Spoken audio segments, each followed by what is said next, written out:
You are listening to Curious and Interesting, a 2-minute podcast on what's new and intriguing in the world of advertising research. I am Dr. Suki Yoon, Editor-in-Chief of the Journal of Current Issues and Research in Advertising.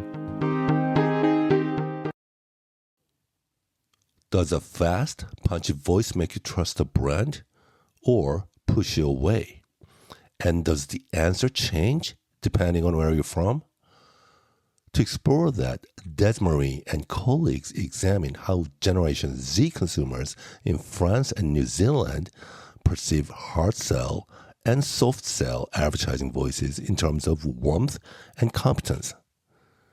Using recorded voice samples and a survey of over 300 students, the study tested how listeners rated each vocal style across 7 warmth traits and 7 competence traits. Here's a key insight. In both countries, soft sell voices were perceived as significantly warmer than hard sell voices. That finding held regardless of the speaker's gender.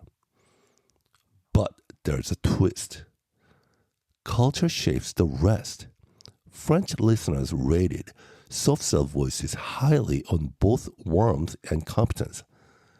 New Zealanders rated hard sell voices as competent but cold. The same voice landed very differently depending on who was listening.